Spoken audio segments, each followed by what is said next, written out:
हाय, मैं हूँ Vaishali, Oriflame brand partner, senior manager and beauty consultant. So आज हम जानेंगे स्किन टाइप कितने होते हैं और स्किन टाइप कैसी पहचाननी है। ठीक है, तो स्किन टाइप जो होते हैं, 4 स्किन टाइप होते हैं। पहला है ऑयली स्किन टाइप, दूसरा है कॉम्बिनेशन स्किन टाइप, तीसरा है ड्राई स्किन टाइप और चौथा जो है वो होता है सेंसिटिव। तो आपको चेक कैसे करना है, आपको कैसे जानोगे आप कि आपका स्किन टाइप कैसा है। तो आपको क्या करना है, सोने से पहले आपको फेस वॉश करके सोना है। सुबह उठ के आप चेक करो, जो होता है सुबह उठ के चेक करोगे। आप टिश्यू से भी चेक कर सकते हो, टिश्यू भी आप ऐसे लेके थोड़ा सा ये करके रख लो और फिर देखो तो आपको पता चलेगा। ये हमारे 5 पॉइंट होते हैं। ठीक है, सुबह उठ के चेक कर लो। ये अगर 5 पॉइंट है हमारे ऑयली लगते हैं तो आप का स्किन टाइप जो है वो ऑयली है।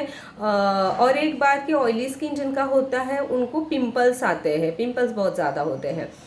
दूसरा जो है कॉम्बिनेशन स्किन, अगर आप चेक करोगे तो ये जो है फॉरहेड और नोज के यहाँ पर अगर आपको ऑयल लगता है और ये पोर्शन आपका जो है वो बिल्कुल ड्राई होता है, तो उसको बोलते हैं कॉम्बिनेशन स्किन टाइप है। तीसरा जो है वो है ड्राई स्किन टाइप। तो ड्राई में होता है कि ड्राई स्किन को बिल्कुल भी ऑयल नहीं आता है, कभी भी ऑयल नहीं आता है। और ड्राई स्किन होता है, उनकी स्किन है वो बिल्कुल खींची खींची लगती है। ड्राई स्किन है उनको रिंकल्स बहुत जल्दी आते हैं, कि जैसे 25 में भी उनको रिंकल्स आना स्टार्ट होते हैं क्योंकि उनकी ड्राई स्किन होती है। तो इस तरह से आप ड्राई स्किन पहचान सकते हो। चौथा है वो सेंसिटिव है। तो सेंसिटिव जो स्किन टाइप होता है उसमें आपको पूछने की ज़रूरत नहीं होती है। जिनका स्किन टाइप सेंसिटिव होता है वो सामने से आपको बोल देगा कि मुझे ना कुछ भी सूट नहीं होता है, मेरा स्किन सेंसिटिव है। तो सेंसिटिव में भी होता है, ऑयली सेंसिटिव होता है, ड्राई सेंसिटिव होता है। तो इस तरह से आप सेंसिटिव स्किन टाइप भी पहचान सकते हो। पहचानना मतलब आपको पूछने की ज़रूरत नहीं पड़ती है। जिनका स्किन टाइप सेंसिटिव है वो सामने से आपको बोल देगा। और एक इम्पॉर्टेंट बात मैं आपको बता दूं कि जैसे हमारे ओरीफ्लेम के जो प्रोडक्ट है उसमें सेंसिटिव स्किन टाइप भी अगर होता है तो भी उनको कोई भी हार्म या फिर उनको साइड इफेक्ट्स नहीं होते हैं। सेंसिटिव स्किन को भी हमारे जो प्रोडक्ट है वो चल जाते हैं। ठीक है, अब हम देखते हैं कि स्किन केयर कैसी करनी चाहिए, डेली रूटीन मुझे कैसे करना चाहिए, क्यों करना चाहिए। ठीक है, जैसे होता है कि हम सबसे पहले देखते हैं कि डेली रूटीन या स्किन केयर कैसी करनी चाहिए। स्किन केयर करना मतलब ये नहीं होता है कि पार्लर में जाओ फेशियल करो, ये नहीं होता है। ये हम कभी कभी ओकेजन पे करते हैं, बट मुझे डेली रूटीन मुझे कैसे करना चाहिए। तो डेली रूटीन में होता है जहाँ पर आप सोप यूज़ करते हो, आप फेस वॉश यूज़ करते हो, वहाँ पर आपको क्लेंजिंग यूज़ करना है। सोप है, उसमें जो सोप बनता है वो बनने के फॉर्म में आने के लिए उसमें कॉस्टिक सोडा ऐड किया जाता है। और कॉस्टिक सोडा जो है हमारी जो स्किन बनी है नेचुरल पानी और ऑयल से बनी है, तो उसको खींचने का काम करता है। इसके लिए आप जब सोप लगाते हो तो आपकी स्किन खींची खींची लगती है। दूसरा है, बहुत सारे लोग अभी अवेयर हो गए हैं, बहुत सारे लोग हैं जो फेस वॉश यूज़ करते हैं, बट फेस वॉश क्या करेगा, ऊपरी गंदगी को निकालेगा और जैसे वो लिक्विड फॉर्म में होता है वो आपको नेचुरल नमी आपकी है उसको जैसे है वैसे रखेगा। बट आप एक स्टेप आगे जाओगे तो आप अगर क्लेंजिंग यूज़ करोगे तो क्लेंजिंग क्या करेगा, आपको डीप क्लीन करने का काम करेगा, आपके पोर्स को ओपन करेगा और डीप क्लीन करने का काम करेगा। जैसे आप पार्लर में जाते हो फेशियल करने के लिए तो वहाँ पर ब्यूटिशियन है वो आपको क्लेंजिंग मिल्क यूज़ करती है ताकि वो आपके पोर्स को ओपन करे और डीप क्लीन करे। तो इसके लिए हमें डेली रूटीन में भी क्लेंजिंग करना चाहिए। क्लेंजिंग अगर आप डेली रूटीन में यूज़ करते हो तो आप रोज़ का आपकी स्किन को क्लीन कर रहे हो। ठीक है, दूसरा स्टेप है वो है टोनिंग। तो टोनिंग क्या करेगा, टोनर आपके जो पोर्स आपने ओपन किए उसको बंद करने का काम करता है। दूसरा आपकी स्किन में टाइटनिंग देने का काम करता है, इसके लिए हमें टोनर यूज़ करना चाहिए। तीसरा स्टेप है वो है आई क्रीम है। हमें लगता है कि मुझे तो डार्क स्पॉट नहीं है, मुझे तो रिंकल्स नहीं है, पफनेस नहीं है, तो मुझे आई क्रीम की ज़रूरत क्या है। बट हर किसी को आई क्रीम की ज़रूरत होती है। वो जो है डार्क सर्कल ना आए, पफनेस ना आए, वो प्रॉब्लम इन फ्यूचर ना आए, इसीलिए हमें हमारे डेली रूटीन में आई क्रीम यूज़ करना चाहिए। तो आपको जस्ट आई क्रीम है वो रिंग फिंगर पे लेनी है और जस्ट यहाँ पर आपको टैप करना है, आपको उसका मसाज नहीं करना है। तो इसके लिए आपको आई क्रीम लगानी है। चौथा स्टेप जो है आपको सीरम है। सीरम क्या करेगा, आपकी स्किन को बूस्ट करने का काम करेगा। आप जब क्रीम लगाते हो तो ऊपर के लेयर पे वो काम करती है, बट जो सीरम है वो 3 लेयर तक जाता है।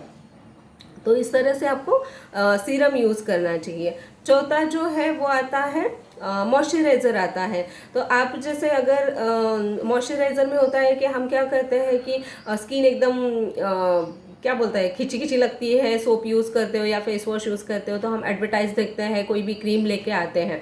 बट जो क्रीम आप यूज़ करते हो उसमें क्या क्या प्रॉपर्टीज़ है और वो मेरे स्किन टाइप के हिसाब से है क्या, वो देखना ज़रूरी है। ओरिफ्लेम में आप देखोगे तो आपको स्किन टाइप के हिसाब से क्रीम्स आपकी आती है, या जो भी रूटीन है आपको स्किन टाइप और एज के हिसाब से आता है। तो आप एक क्रीम यूज़ करते हो उसमें क्या क्या प्रॉपर्टीज़ होनी ज़रूरी है। पहला है, मुझे SPF होना ज़रूरी है, सन फैक्टर प्रॉपर्टी होना ज़रूरी है, क्योंकि आज आप देख रहे हो कि हमारा ओजन लेयर एकदम पतला हो गया है। तो इसके लिए स्किन सन रेज बहुत ज़्यादा ये है, सनरेज बहुत ज़्यादा है, और उसकी वजह से आप देखोगे कि बहुत सारे लोगों को पिगमेंटेशन हो रहा है, क्योंकि इसकी सनरेज डायरेक्ट हमारे स्किन में स्किन के ऊपर आ रही है, और उसकी वजह से तो हमें SPF होना ज़रूरी है। दूसरा है, मेरी स्किन अगर ऑयली है तो उसमें ऑयल कंट्रोल होना ज़रूरी है। मेरी स्किन अगर ड्राई है तो उसमें मॉइस्चराइज़र होना ज़रूरी है।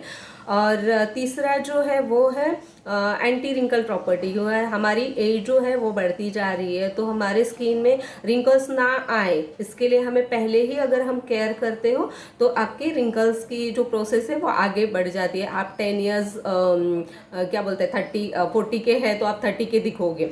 तो इसके लिए मुझे एंटी एजिंग प्रॉपर्टी उसमें होनी ज़रूरी है। चौथा है, हम सारे फेयरनेस और ग्लो के लिए लगाते हैं तो हमें फेयरनेस और ग्लो भी उसमें मिलता है। तो अगर ये 4 प्रॉपर्टीज़ मेरी एक क्रीम में है तो मुझे बाकी मेरा पैसा भी और मेरा टाइम भी बचता है। वो अगर आप लगाते हो तो आप अपने स्किन को प्रोटेक्ट करते हो। उसमें एंटीऑक्सीडेंट प्रॉपर्टी भी होती है जिससे आपको फ्री रेडिकल से वो बचाव करती है। तो इसके लिए मुझे डे क्रीम लगाना ज़रूरी है।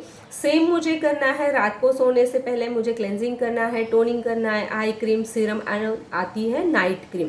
तो नाइट क्रीम क्या करती है, क्या मुझे बहुत सारे लोग पूछते हैं कि डे क्रीम मैं नाइट में लगा सकती हूँ क्या? नहीं, क्योंकि डे क्रीम में प्रॉपर्टीज़ अलग है और नाइट क्रीम में प्रॉपर्टीज़ अलग होती है। जैसे नाइट क्रीम में आपको नरिशमेंट देने का काम करती है, तो इसलिए मुझे नाइट क्रीम लगानी है, क्योंकि हम नाइट में सोते हैं, बिल्कुल रिलैक्स रहते हैं।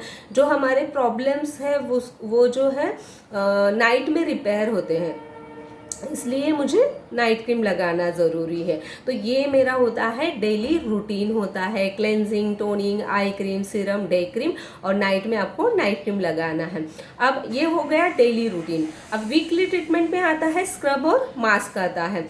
स्क्रब और मास्क आप डेली यूज़ नहीं कर सकते, तो स्क्रब और मास्क है जो आप वीकली ट्रीटमेंट में यूज़ कर सकते हो। तो स्क्रब क्या काम करता है, स्क्रब हमारे हर 28 दिन में हमारे स्किन में डेड स्किन आती है, तो डेड स्किन रिमूव करने का काम जो है वो हमारा स्क्रब करता है। तो इस संडे को मैंने स्क्रब किया, नेक्स्ट संडे मुझे मास्क लगाना है।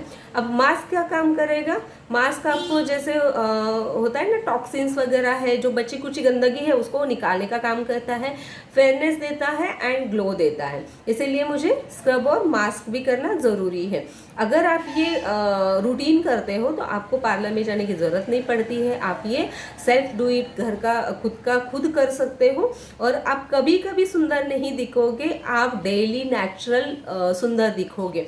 और सेम जो है आप खुद यूज़ करो एंड अपने कस्टमर को भी ये जो रूटीन है वो आप अच्छे से बताओ। एज अ ब्यूटी कंसल्टेंट आपको ये सारी चीज़ें पता होनी ज़रूरी है, और इस तरह से आप अपने स्किन के जो है ऑर्डर्स भी आप ले सकते हो एंड अपने बिजनेस को ग्रो कर सकते हो। Thank you so much.